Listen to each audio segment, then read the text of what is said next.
Yakup edimi kendi alıma, Yusuf'um aldırdım Kemhan eline. Allah'ın ismi var idi diline, ağlar Yakup ağlar Yusuf'um deyip. Yusuf'un ağaları huyuya atmış, 7 gün 7 gece huyuda yatmış. Allah'ın emrinle Cebrail'i tutmuş, ağlar Yakup ağlar Yusuf'um deyip. Bir bazirgan geçerken onun yolundan, Yusuf'u çıkarmış sulu huyudan. Koturup Mısır'a eylemiş sultan, ağlar Yakup ağlar Yusuf'um deyip.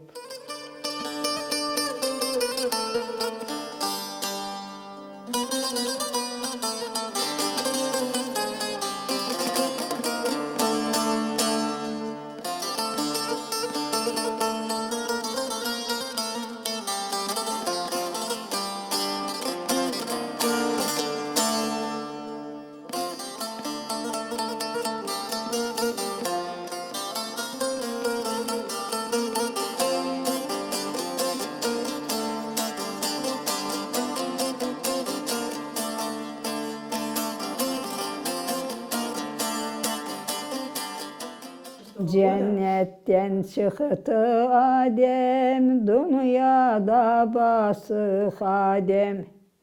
Onu söyleyen erdem, la ilahe illallah, la ilahe illallah. 4 kitapta yazılıdır, harflerde gezilidir.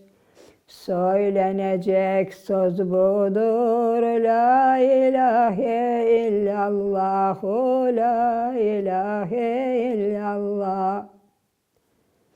Kendini uca satma, geceleri yalnız yatma, yalvar güzel Allah'a, la ilahe illallah, la ilahe illallah.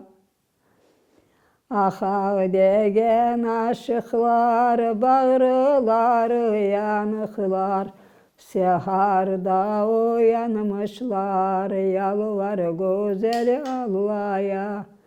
La ilahe illallah, la ilahe illallah.